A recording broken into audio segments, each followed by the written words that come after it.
welcome. Welcome. Good to be here with you, bro. Yeah, this is a long time coming, guys. This Yes, is sir. welcome to the MK Ultracast. This is Michael, I'm Cameron. and that's the MK in the Ultra Experience. I'm so glad you guys are here to see this. Yes, sir. It's been a work in progress, my brother. Yeah. A few years in the making. A lot of couch discussions. Yeah, a lot of healing. man. A lot of exploring. A lot of meeting new awesome people, and Really, yeah. and just kind of brings us to right here at this table talking to you guys, man. We're so excited to be here. Bringing some stories to you guys. I'm also the algorithm artist, and we'll get into all of that and just the journey, because the whole art process came to me in a dream, and then it was surgeries, and it was just all kinds of stuff. And man, you just really don't know at that point where any of it's going to go, and then it just kind of all works out. Yeah. And just through that whole process, I got to meet some incredible people just doing the most amazing things, and it's going to be so cool to bring some of those people to the table and let them not only just tell their stories, but leave a footprint. For you guys, for some of the people that are trying to get where they're at, trying to do the things that they're doing. And we're just going to be talking with awesome people about amazing things that they've done, new ideas, ancient wisdoms, the mysteries of the universe. Talk a little sacred geometry.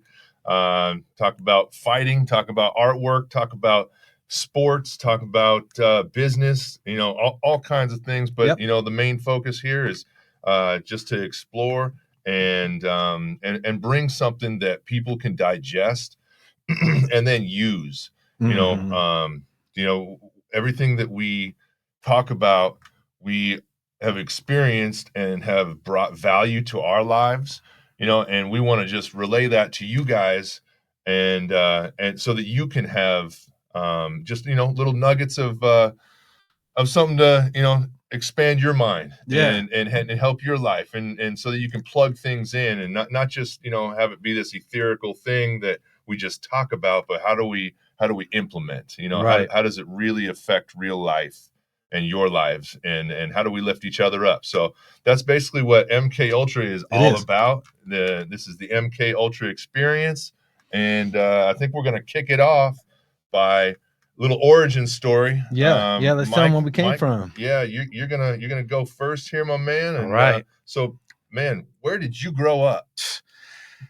Wow. Start from the beginning. Born here in Tucson, man. I'm an actual Arizona native. There's not too many of us living here in Arizona. I'm an import. So. Yeah, you're an immigrant. Yeah. I am an immigrant. Yeah, and then it was Bakersfield, California, man, and of all places.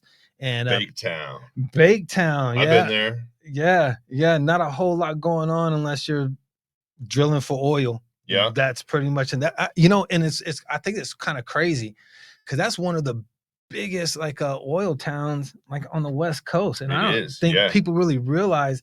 Like, you pull into Bakersfield, it's nothing but those little seesaw horses, man, just pumping like crazy. Yeah, all over that place. It's wow. It's farming, oil, and the only thing I ever did there was play baseball. They got a actually, I'm not even sure if it's a minor league team anymore. I think that whole league is independent league now. But yeah, they had the Bakersfield Blaze, and it was the correct name. Yeah, it was hot as it was hot as a mother. Yeah, it's down and there's no wind. Yeah, it's a spot, man. But parents were preachers out there, man. We had a big church out there, and then it was from Bakersfield. God dang. That was Oklahoma. Lived in Broken Arrow, Oklahoma for about a year and a half. And then, God dang, then we went to, we moved out here for back out here to Arizona for the first time in 85. And then was out here for a couple of years. And then freshman year bounced out to Northern California. Went to my sophomore year, was out there. And at Live Oak High School, shout out to them boys out there, man. It was a beautiful school. and just, oh man, just such a beautiful spot. I was only there for like a year, and then it was Alabama, and that was a culture shock. Going from California, being in California, and then going straight to the South. Going to Bama. It's different, and Yeah, especially in the yeah. 80s, Yeah. Everything I had was all beach stuff, and surf stuff, so it's all these crazy colors, and I get out there, man, and everybody's just in blue jeans and flannels, and I was a little out of place. They call you Sunshine? Oh man, they called me the California Raisin, man. That was yeah, but that was Pelham High School out there in Alabama, and Dabo Sweeney went to that school, Okay. the head coach of the Clemson Tigers, man. You can take him to he went to Pelham High School. He was part of that crew. Okay. And then it was back here, and I finished out my senior year here at Trevor Brown over here on the west side. And then man, I had a couple sports scholarships for at Phoenix College, and man, that's when it started, dude. 2 weeks into spring training for football, man, I tore up my ankle pretty good, and spent the rest of the summer just trying to get back on it before the season started. And man, come to find the weekend before our first game, they did an evaluation on me, and I had like 50% range of motion in my foot, man. The only way I was able to walk is if they had it all taped up. It was bad. I'm a wide receiver, and man, just couldn't play anymore. Got out of school.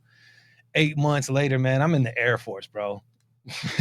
Okay. Yeah, it was an easy decision, man. It was like, there's nothing out here. Couldn't afford school. So it was, wasn't going to go into debt over that. And I was like, man, I'm going to get out of here. I'm going to go see some things. Mm-hmm. And so I got into the Air Force, and initially went pararescue.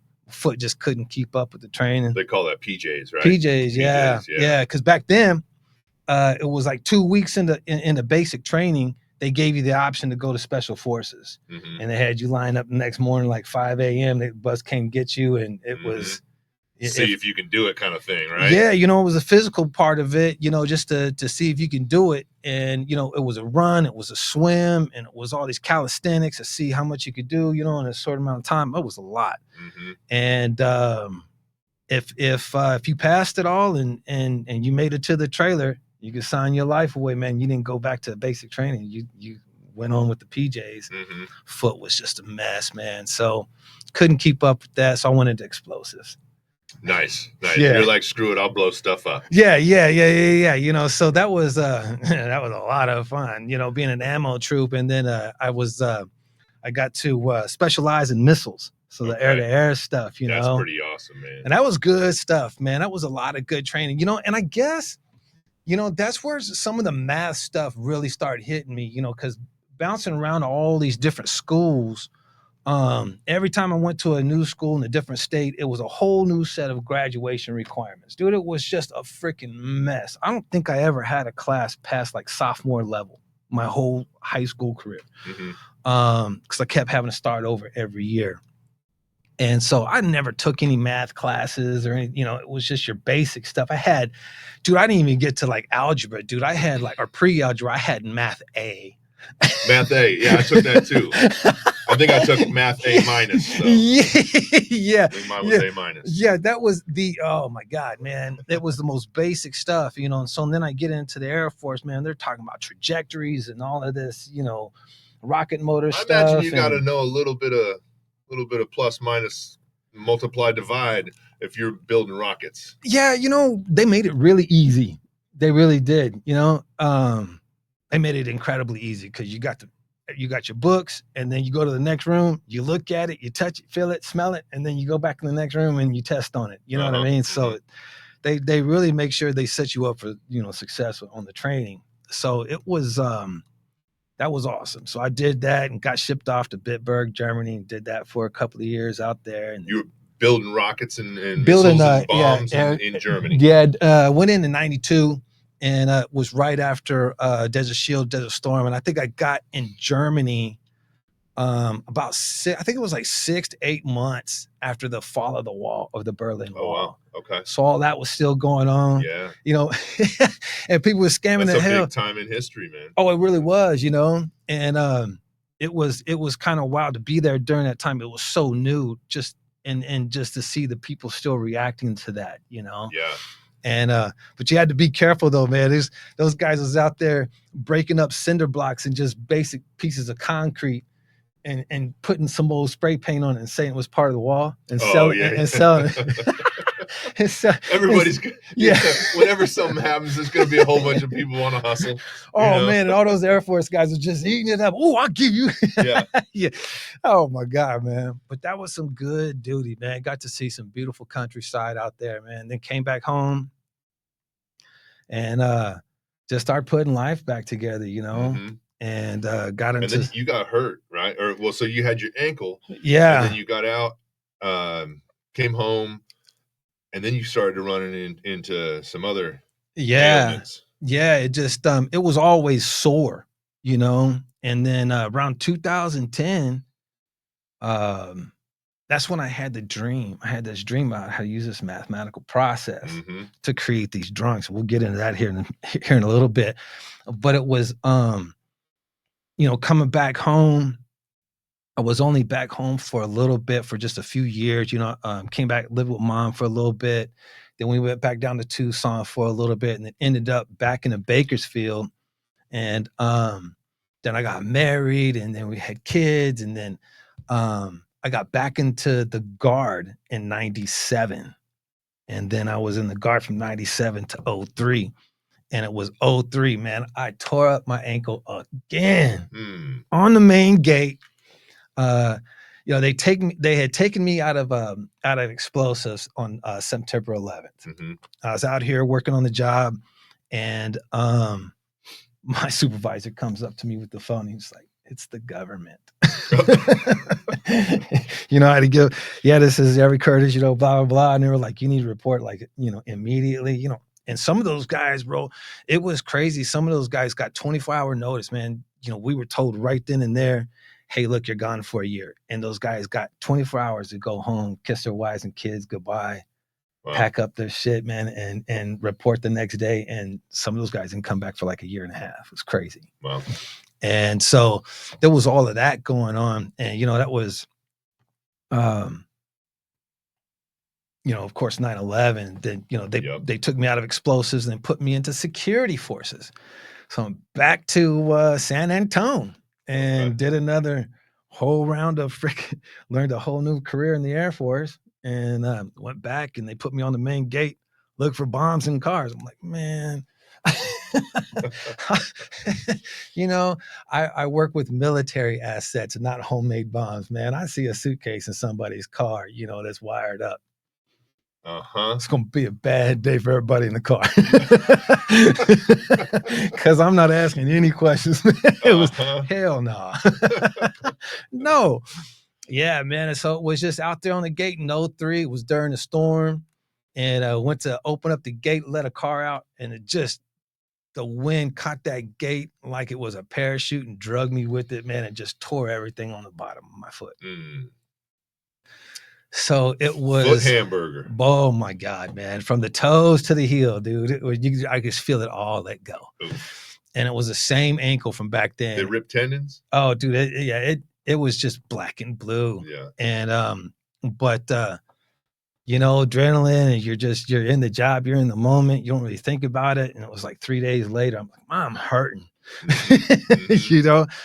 And so wound up getting out in 03. And just try to rehabilitate it, go back to work, and you know, be a husband and father kind of thing, you know, and try to rehabilitate it and just live a normal life. And man, it just got bad.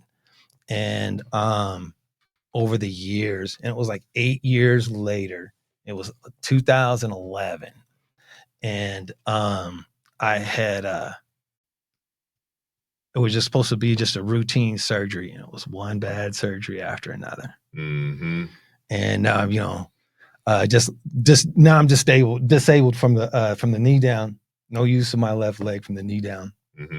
for the rest of my life now, So I was like, well, what the hell do I do now? And I had just had this dream that I mentioned earlier in 2010. It was just wild, sitting on the couch with the kids, watching TV. And then I just have this dream. It's like looking through my own eyes and with a ruler and taking measurements from a photograph and how to apply them to a drawing surface. Made no sense to me at all, dude. Still makes no sense to me at all. And I got every single one of his drawings in my wellness center, and I look at them every day, and I'm like, what? It's wild, How do you get that from numbers? And it's so basic, but it does just the most extraordinary things in it, and it just blew my mind the first time I gave it a shot, and it was the Joe Louis, and I was just giving it a shot. I was like, let me just see if this works. It was like 6 months later. And Matt, to back up a little bit, I didn't even do anything with it for almost about 6-7 months. It wasn't until the kids were back in the school, we had to go back to the library, and it was just that dream just would not leave me alone. And I had sketched this Muhammad Ali, and I guess it got me on the track of boxing, and that's where I thought, you know what? Let me give this a shot. And it worked with Joe Louis. And I'm sitting there going through these pictures, and I see this one of Joe Louis. I was like, let me give that a try. Holy crap, it worked. And it came out looking like a photograph. I was like, wow, you know what? So. And that's what everybody says when they see these things from a few feet away. They're like, I say, hey, my boy, he draws all of these. He's Air Force and Dream and this whole. They're like, wait a minute, that's a picture or that's a drawing. Yeah, they think they're photographs. It's wild how it all comes out, know, and then, beyond the math, because I've never had the, art before. So there's techniques to the drawing, to get the textures and all that kind of stuff. And then that really got strange because then all of a sudden, all of these dreams and visions would pop up, like how to use the pencils and using T-shirts and toilet paper and all kinds of Q-tips and stuff to do the shading. And I mean, when you're several hundred hours into something like this, man, you're taking a chance on a Q-tip. Yeah. This better work. Well, and you're taking the chance from what I understand, what you've told me, that you get some messages coming from some guides. Yeah, it's that's wild too, man, because it's literally as I'm sitting there drawing, it's like the room was full of these ancient artists, and they're just giving me instructions like in real time throughout the whole drawing session. Go more on the tip, lay it down, not so hard, and softer, not blend this and do that. And it's like, wow. Well, wow. I don't know how you do it, but it sure comes out good, homie. It sure comes out. I mean, it's incredible. I can't wait for our audience to really see, that side of you, the algorithm artist. It's an amazing story of how it came about, and the result is just, there's nobody else that does art in the world the way that you do it, and the result is just absolutely gorgeous, man. So, man, I do appreciate really cool. that. Yeah, because I called all over the country because I was like, man, because I saw the people using the squares, and they're like dividing a thing up into squares. Yeah, so they put the whole thing in the grid, and then they can draw what's in that box, and just saying that ain't this. Yeah. And I called all over the country, all these art schools, man, and nobody had ever heard of it. They're like, what is this? What are you doing? And it wasn't until I met some mathematicians from the University of Texas, and they were doing this whole study on ancient art and math, and come to find out, like all these ancient artists were also mathematicians. And I knew Da Vinci was, for sure. So like all of them, just about all of them were all mathematicians. So they always had this theory that they were there was some sort of mathematical algorithm or equation behind all of this exquisite artwork. I mean, because it's just like, the proportions and, system, some of the stuff is bent, and how do you keep your proportions in that, I have a hard time with it just on a flat piece of paper. You got to really trust those numbers. Yeah. Because some of that stuff don't look right. Yeah. And so it's just wow to see how, like, some of that stuff takes place, and just, I'm so embedded in the numbers, and just, it's so small. And then I back up and I was like, oh my God, look at this drawing. And it's the life lessons and just the teachings that come from it have just been, I guess, the thing that kind of got me through all this stuff, So these surgeries starting in 2011 and 12 and 13, and they had just done me in, man. It got so painful to draw. I was only able to like draw like 30 minutes at a time. Yeah. 20, 30 minutes. I'd be able to sit down and like, oh my God, I can't do it no more. And I'd lay down for a little bit and get back and draw for another 30, 45 minutes, and then lay down, get up. And I do that about 3 or 4 times, and I was just done. I remember you telling me that the first time we met, when Coco brought you over to the house. And yeah. He had told, and I've been trying to think how I met Coco, or how Coco knew about Haloe. But yeah, I remember you coming over, and we were just talking about your story and the pain that you were in, and you told me a little bit about. I had no idea, really what you were into as far as the drawings and stuff, but yeah, man, you were in a lot of pain. You weren't even able to wear shoes. I remember. No. Yeah, well, shoot, when I met you, I hadn't been able to wear shoes since 13, 14 was the last time I was able to put on shoes. Okay. Yeah. Wow. That's a long time. Yeah, from 13 to 17. I want to say it was August or September of 2020. It was like middle of COVID. And I remember that because I was shut down. COVID hit in my wellness center. We had to be, we were deemed non-essential. Yeah. Even though you're healing people left and right. Yeah. But, Home Depot, Walmart, you guys just do, go ahead. Yeah. So I remember, just hearing your story a little bit, and man, you were in a lot of pain, and that's kind of where this whole MK Ultra thing starts. Really did. Mike and I getting to know each other, and I work with a number of modalities that saved my baseball career. Yeah. And my brother's 6'9", played Team USA volleyball. Cody Lowe, he's an expert in these machines, and it saved both of our careers. Me from a herniated disc, and him from a blown out meniscus. And without surgeries, no surgeries, no needles, no pharmaceuticals, all just non-invasive and drug-free technologies. And then once we got healed, we just started sharing it with other people, and it just blossomed from there. We just started having such incredible success with these technologies that hardly anybody knows about. Which is wild, because it's been out since the 70s. Frequency and vibration, man, has been around for a really, really long time. Pretty much from the beginning of time. I'd say that. Yeah, something around that time. I think I remember that in the beginning there was the word, and then frequency. Frequency. Yeah, it was. I pretty much stopped drawing. It just got so painful, and I was probably maybe 4 or 5 drawings into it. And these things would take me a year to do. They would take me a little over 1,000 hours, and it was getting up and getting down, maybe putting in 4 or 5 hours in it, maybe a day.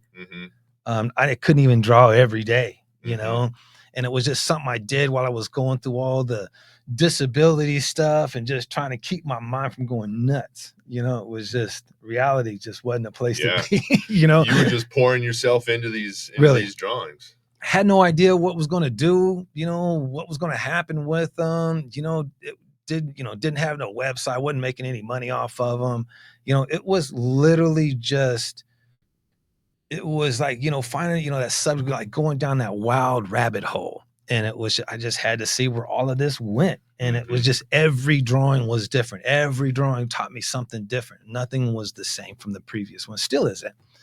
And here we are, I started this, so 14 years later, and I've got 11 drawings. Yeah. So, one of them took me 2 years and a little over 2,000 hours to draw. And that was the one with Ernie Shaver versus Ali. So it was like, when I met you, I was done. and I'd finished the ones for shavers. I got that one to him, and I was pretty much done.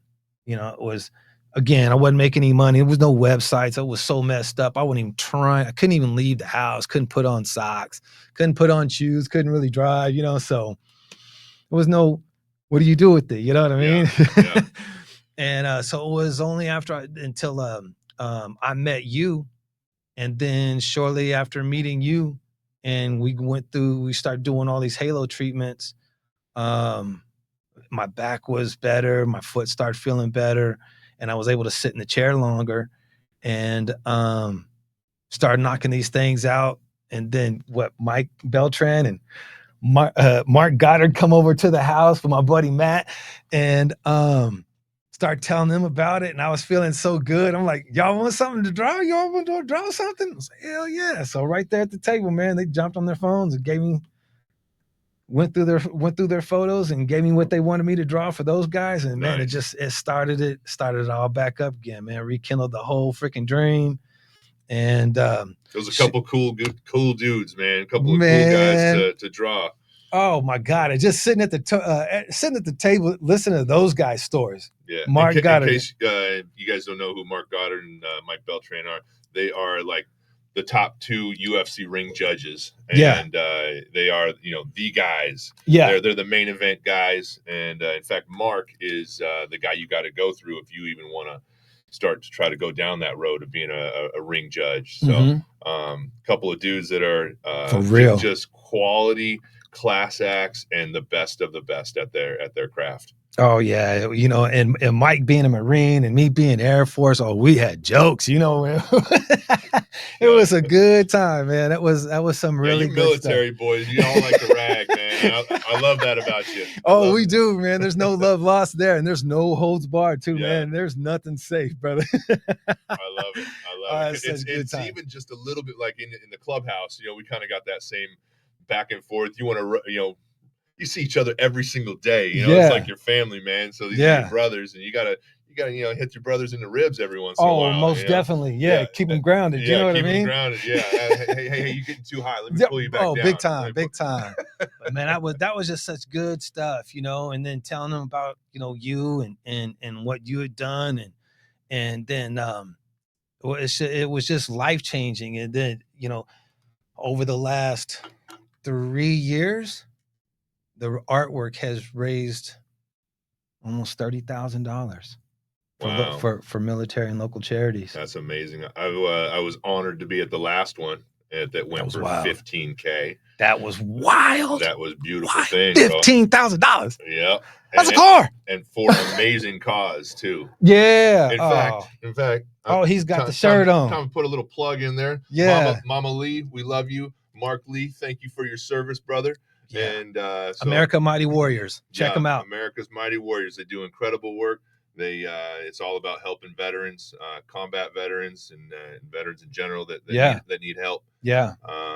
And so, Mama Lee, incredible work. Thank you for allowing us to be a part of your amazing association. Yeah, and what they do is they give these guys HBOT training, hyperbaric oxygen therapy, and it's of course VA don't offer a lot of things, and Mama Lee, through her foundation, gets these guys the medical treatments, especially through this HBOT, hyperbaric oxygen therapy, and changing the lives of these guys. Yeah. Matter of fact, what was it? Congressman Eli Crane, he did the therapy, and it changed his life so much. Now he's a congressman. So it's he's a Marine. SEALs, because he was with he was with Mark. He was on Mark's team. Oh, okay. Yeah, so he rolled with Mark. Wow. Okay. Yeah. What a team, man! What a team that guy had. So, just so that everybody knows, Mark Lee was on the SEAL team, and he was the first SEAL to give his life and to pass in Iraq. Right. And there would be no American Sniper, no Chris Kyle story without Mark Lee. Mark was in that move. Well, Mark wasn't, but his character was portrayed in there, and his character is the one that had the Punisher stenciled on his flak vest. So pretty much opening scene of the movie, right? And they're Yeah, they're from what I together remember. for a Yeah. good part of the movie. Yeah. So if you watch the movie, you're looking for the guy with the Punisher symbol on it. And that's Mama Lee's son. That's Mark Lee. And so it was, man, you know, getting approached and they say, hey, man, you know, would you do a portrait of Mark for this, you know, for this event? You know, I think it was like Yeah. the 10th anniversary or something. You know, I'm Yeah. like, oh my God, you know. And so yeah, it was just a beautiful thing. Went for 15,000. And the most beautiful thing about it, man, these two guys, they're friends. They won this thing $15,000, man, and then they turned around and gave it to Mama Lee. Amazing. They didn't even keep it. It was such a beautiful thing to watch. Oh, It was it so really beautiful. was, man. So yeah, these charity events, you know, through the Scottsdale Gun Club, and we do MARSOC and American Mighty Warriors and the Red Raider Foundation. Yep. I'm sitting on the board of Victory for Veterans right now, and Very cool. helping those guys, you know, with the electromagnetic therapies and wellness therapies that Haloe does. And Yeah. I come from a military family. I never served, but just respect the heck out of those that did. And my grandpa and my grandma on my mom's side were both in World War II, and my grandfather on my dad's side was also he was also in World War II. And my grandpa and my grandma on my mom's side, Howard and Lois, they met the second time my grandpa got shot in the Philippines. He got 2 Purple Hearts, and the second time he got shot, he went to I think it was the MASH station. I don't know if they called it that in World War II, but my grandma was a nurse, and she was helped nurse him back to health. That's and what's so, up. Yeah, that's crazy, man. Yeah, so it's just these therapies have just changed the lives of so many people, you know. And through raising money, I take my boy with me here, you know, and I start telling the story of how I start doing the artwork. And of course, I can't tell my story without telling, you know, a little bit about Haloe and, you know, the treatments. And we've been able to really help some people out, man, that were afflicted for a long time. Yeah. And like me, I was on no medication. So, you know, some of these guys, their injuries or the condition is lifelong, and you can't be on, you know, medication your whole life. You know, other things start shutting down. Yeah. So it's just been a beautiful thing to watch these people live a different life and be able to get them connected. Well, my man, Kameron, man. So it's been cool to, man, just hooking up with you like the first time in 2020. Yeah. And then, man, you know, I don't wonder what we can do with this. You know? Yeah. And then it would just, you know, start networking, and then it was one thing led to another and getting involved, and hey bro, you want to come with me? And then shoot. And then so like the last 3 years of doing these charity events and doing some networking, more and more people start telling us, man, you guys need to tell your stories. You guys need to tell these other people's stories, you know. And then my buddy been on me for over a couple of years, and then finally it's like, you know what? Let's pull the trigger. Let's make this happen, you know? And this is us pulling the trigger, baby. And we pulled that trigger. And one of the big things that really got us going on this is we'll have an episode on this too. Last July, I had a massive heart attack. My widowmaker was 100% blocked. And man, that'll change the perspective on a few things. I can imagine.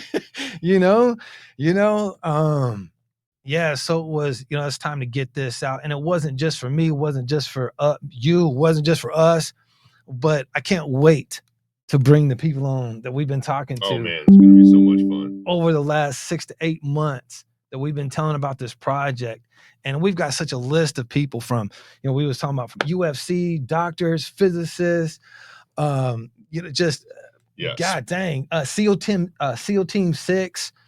We got some guys that's coming on here that's really going to tell some amazing stories and really dive deep into you know, what makes them tick, and what brings the you know, the mentality, the excellence. Yeah, what brings them, you know, it's kind of like that, tapping into yourself, but that which is greater than you, that's within you, and and how you elevate and continue to tap into that. Because the really good ones, these people that we're going to bring on that continue to do it over and over and over again, they have a process. They have you know, they know how to tap into it. when Yeah. they need it. And so, that's going to be really exciting sharing that with you guys.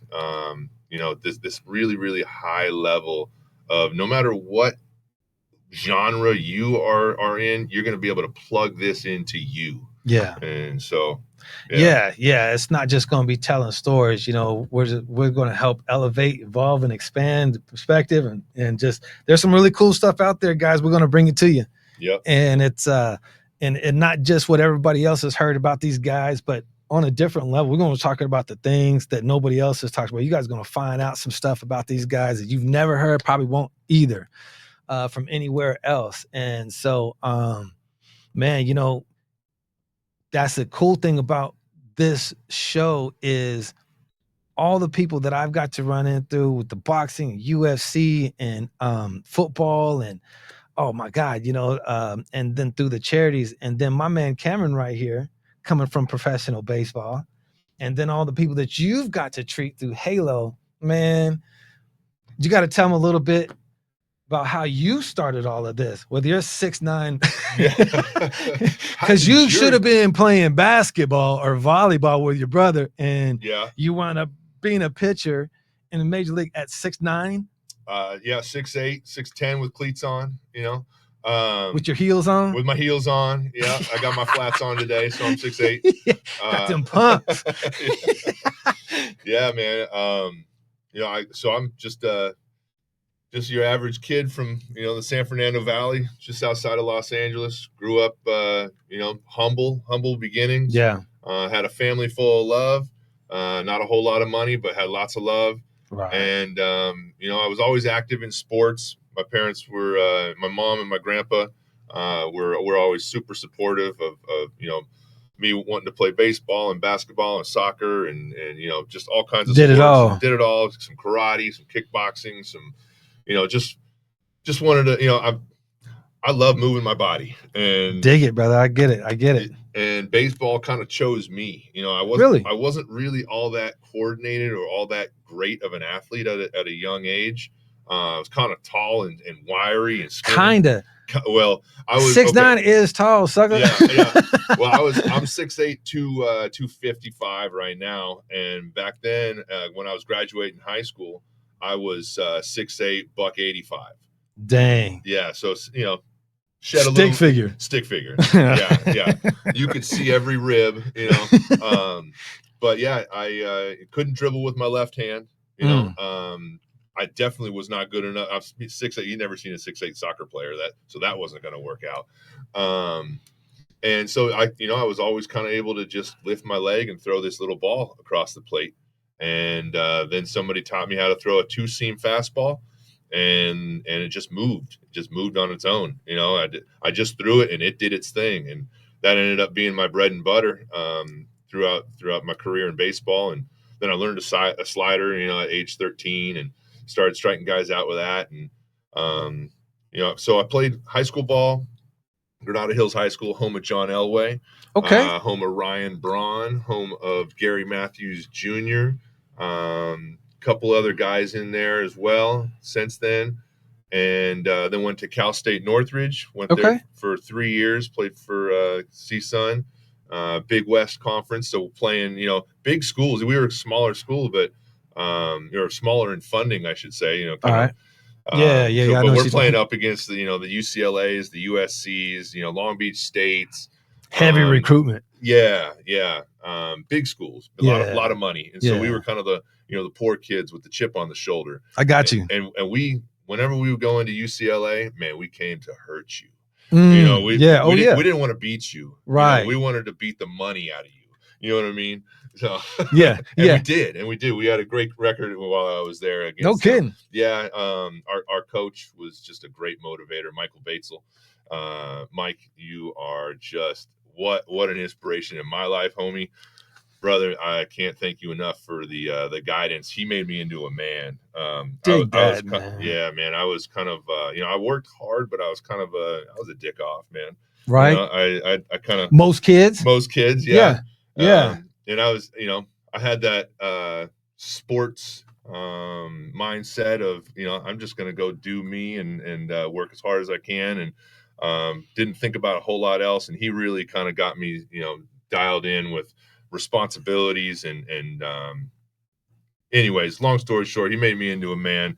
And once I got into pro ball, there was nothing that they could throw at me that was going to intimidate me because of what he put me through. Man, that's good stuff, bro. I love hearing stuff like that. Shout out to those coaches, man, that's changing boys to men. Yes. Taking wild ass people like this with bad attitudes and making them into real men.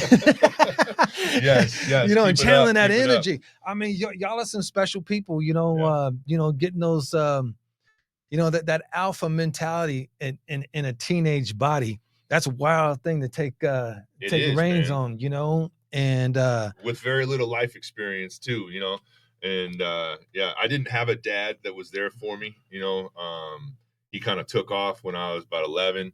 I had my grandpa, who was an amazing role model and really supported me, but Mike really, he gave me what I needed, from a male role model, and set me straight. And we still talk, man. Hell yeah! Shout out to Coach, man. Yeah. Look what you did. This is pretty good stuff. Yeah.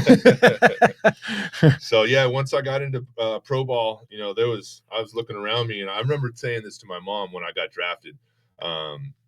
I was 20 years old, and I was like, Mom, they gave me $20,000, and that's nothing. These guys, they wake up and they piss $20,000 in the morning. That's breakfast. That's I need to go out and make myself undeniable. And I'm sitting there expecting like everybody's going to be like me, right? Everybody's going to. And I got into pro ball, and I was like, oh, you don't really work all that hard. Oh, you're out of shape. Oh, your mindset's not all that strong. And I'll be all right, and you was, and I was, yeah. I was 620 something guy pick in the draft. So, oh wow, yeah, I was. Let's see here. There's 30 teams, and it was the 20th round. So there was a chance. 30 times 20. Yeah, right. There was a little chance, man. Yeah. That's why I was like, I'm nobody to these people. I have to go and make myself undeniable. Yeah, and so I was this, 600 and whatever guy picked in that draft, and I was the second guy to make the big leagues. And I got there at the end of my second full year. I went rookie ball, right out the chute. Graduated or drafted at a college. Went to rookie ball for three months. Read The Mental Game of Baseball. Changed my life. Really? I would encourage anybody and everybody to go read it, whether you like baseball or not. It just teaches you how to think. Teaches you how to overcome your own negative thoughts. And something that we're going to really dive into on the MK Ultra experience is, dive into the psyche, dive into that little kid that still exists. That you got to be kind to. Yeah. And then that man that you want to pull out too, that you got to motivate. And so I kind of learned how to take negative thoughts that I had and flip them on their head. And instead of working against me, they were working for me. And that book really, it really had a lot to do with my career and how fast I got up to the big leagues. And so I'd read it every bus ride, and then I read it again in between my first year and my second year in the off season. And I had like a 4.5 ERA in short season, which is, I don't know, anybody that knows baseball knows that's pretty damn average. All right. And maybe even a little bit below average. And I went from that to the very next year between low A and high A ball. I had the second lowest ERA in all of minor league baseball. And so that's solid. Yeah. I had like a 1.7 ERA over 150 innings ish, something like that. And that got me to Double A the next year and Triple A, and then I got called up to the big leagues at the very end of that year. What was that like, though, man? You guys can't crawl past that. I mean, we're coming up on the NFL draft, and so and we always see these stories. These guys getting that call. And they're surrounded by family, the gold digger in the corner. Oh my God. Oh, I'm so happy for you. Yeah. Mom's crying, dad's fist pumping, Dad scrolling like, looking what truck he finna get. Taking pictures for the gram. Yeah. I mean, honestly, dude, you'd already, I mean, you weren't like, the top of the pick, going into the draft, and then you got this time in what was it, in the minors, and then that day, I mean, did you know it was coming? No, no. I had a good year, and I knew I might have had a shot to get to the big leagues that year. It was not very likely though, because they don't call very many guys up, especially Yeah. if you go that low in the draft and you're that young. But what had happened was, See what had happened. I had come home, had a good year. We got eliminated from AAA playoffs, and so I was literally at home in LA hanging out with mom. We were just riding Dig around. it, really? Yeah, just riding around, and I get a phone call, and they go, "Hey, you in LA? Because we're in Anaheim. We want you to come down there and come work out for a few days." And so I was like, "Mom, I just got called, from the big league team, and they want me to come down to Anaheim." And so my mom, we went out, and I didn't have a suit. I didn't have a suit at this time. I needed a suit, and so I got this double-breasted suit, and so mom picked up for me. And man, where the hell did you find a jacket to fit your behind? Well, yeah, we had to find it in like a day. Yeah, so yeah. And being 6'8", That 200 and whatever pounds, yeah, that ain't happening. So we found one that it was only a little bit short. It was good enough, right? But yeah, went out there, worked out with them for a couple of days at Anaheim. They kind of wanted to feel me out and see my character. yeah. And the third day of the three game stand, they say, "Congratulations, you're coming on the plane with us." And the reason that I got that call was because my now good friend Frankie Francisco had gotten to an altercation in Oakland. They had just come from Oakland. They came down from Oakland and went to Anaheim. Well, altercation. A little altercation. Frankie had thrown a folding chair into the stands and hit a woman in the face. It was all over ESPN, and so he was going through a suspension, and they needed to call somebody up.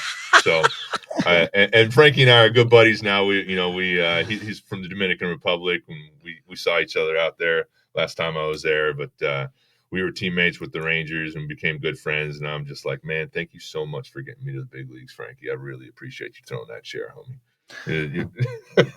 Oh man, yeah, the chair, yeah, a thrown chair is what got me into the league. Yeah. But honestly, though, I mean, out of that 3-day workout, man, I mean, honestly, you talked about your coach, just really dialing your mentality. Mm-hmm. I mean, is there just that many people that can't throw that two-seamer or that slide, or do you think a lot of it had to do with just your not just your mentality, but the mentality that you kept, that they find it's the biggest separator. Because if you're not coachable, then yeah, how are you ever going to get on the team? Right. You ain't got that mentality. I will tell you, there were a lot of guys with more talent than me that didn't make it. Sometimes it's because of injury. Staying healthy is half the battle. Yeah. And which is why I love to do what I do now and help guys stay healthy and get healthy and optimize performance. And but yeah, it was the biggest separator is your mind, especially when you get up to that level where everybody's good. Yeah. This is the elite, whether you're AAA or the big leagues, like everybody is good. Everybody was, Letterman, everybody, was the top at their high school, the top, player at their college, the top All-American this, All-American that all the way this. through. Yeah. Right. Yep. Everybody's that way. And, then it takes those little nuggets, and the ability to take a deep breath, digest the situation, pressure situation. And it's really, how your mind is either your friend or your foe. And when the adrenaline hits and you go, oh shit, it's like Mike Tyson says, everybody's got a game plan until you get socked in the face. And it's like when you're in the 8th inning and your game's tied, 1-1, and boom, you get a home run hit off you first pitch of the inning. Yeah. You're like, oh man, that happened fast. And you're like, okay, I just loss is on the board for me now. But you can't think like that. You got to go. Oh yeah. Right off the bat, first pitch. Yeah. First at bat for sure. Yeah, I can't remember if it was first pitch. Trial by fire. Bam. Yeah. And you got to be able to go, okay, who am I? What do I do well? and how do I take these negative thoughts and turn them into, me attacking instead of them attacking me. Yeah, that was last pitch. This is this pitch. Exactly. That was yesterday. This is today. And you got to do that within seconds. Right. Yeah. In real time with people screaming obscenities at you. Yeah. Yeah. Sounds like some of my military training. Yeah. Yeah.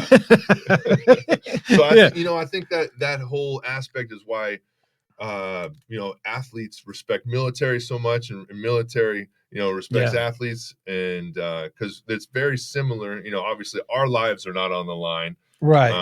Although I did get a 100-mile-an-hour fastball or a comebacker, I got hit in the head, but not like you guys though, man. There's no bullets flying out there on the baseball field, but it's the same kind of mentality. You have to have that I'm gonna come kick your ass. Yeah. And I'm going to do it intelligently. And then if I get into a crazy situation, I'm going to know a process that's going to carry me through that situation.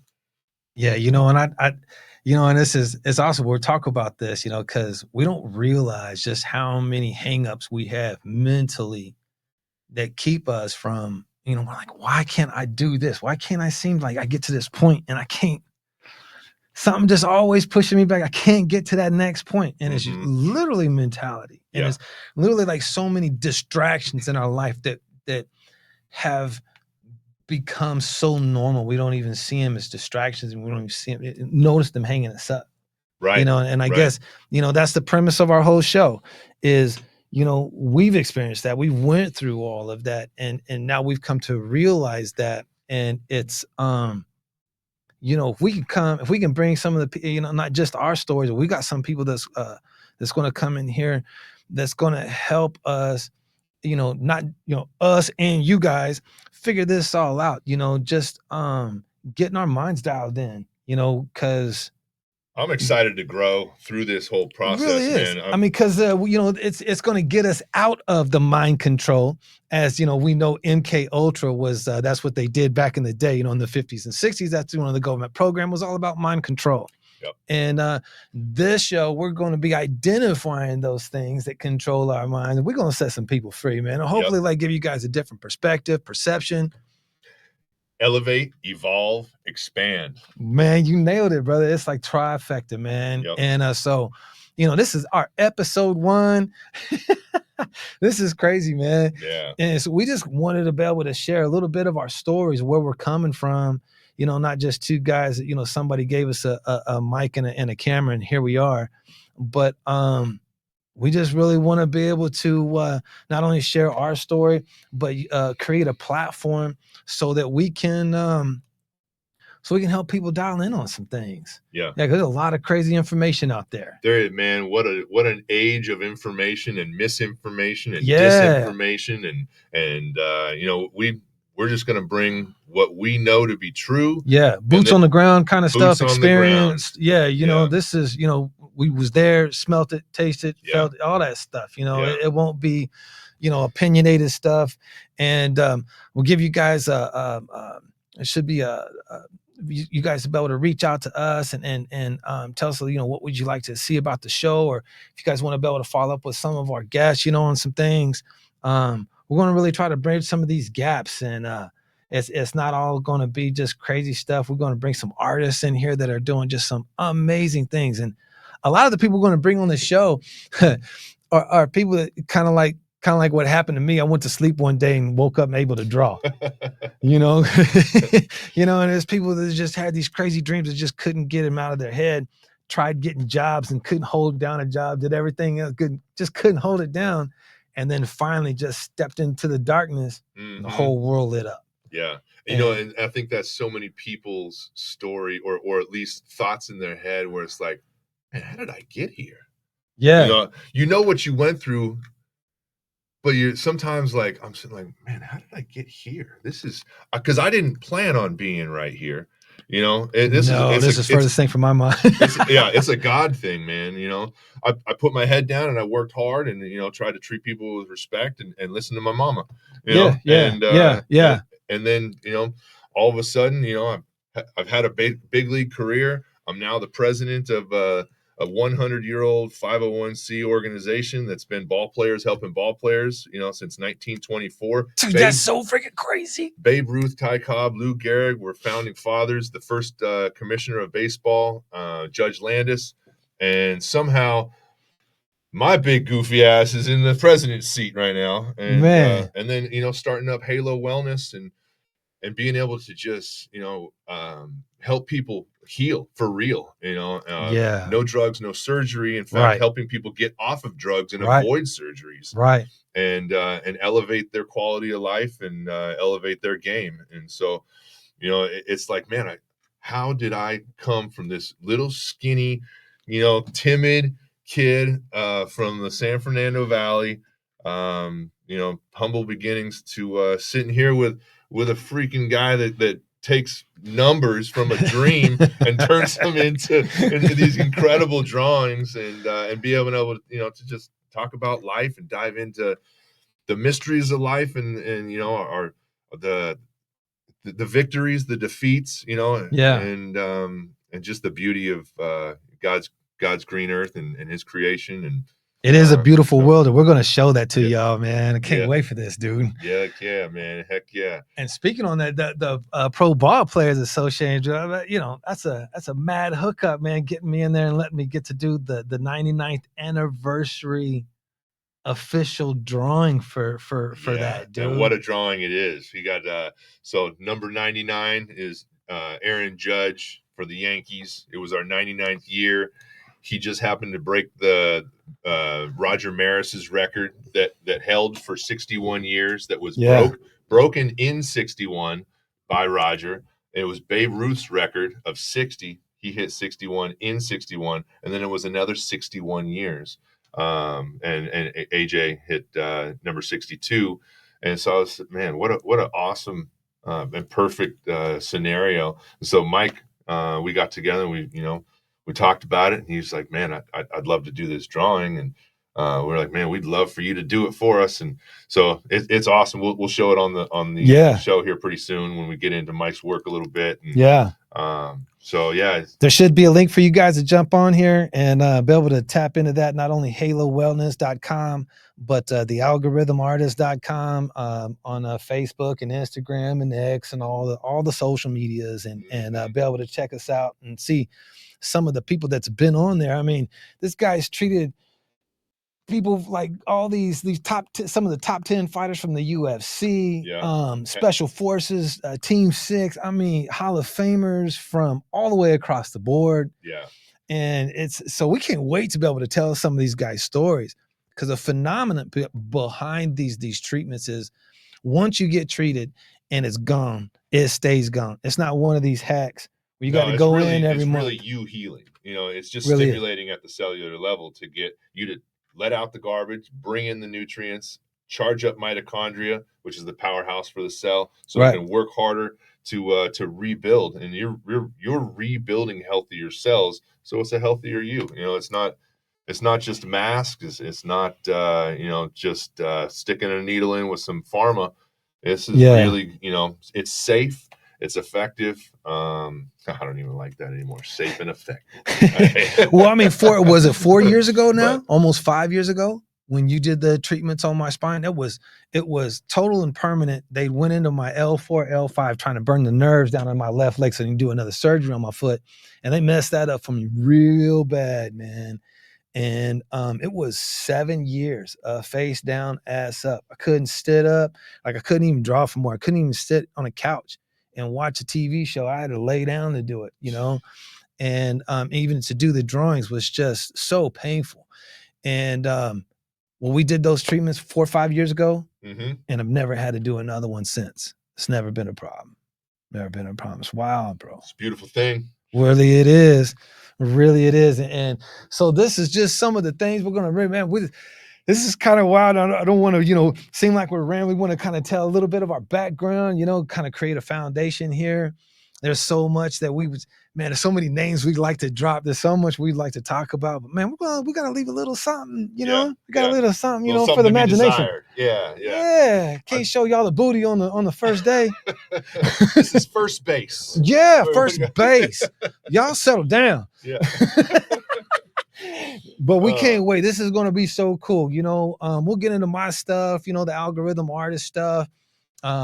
I'd like to get some of our, hopefully we'll be able to get Mike on here and Mark on here and, from the UFC and be able to talk about that and we'll be able to show some of the artwork and kind of get into some of the algorithm stuff and get into some Halo stuff. We got some guys that just want to come in that can really explain this stuff on a metaphysical level too. Yeah.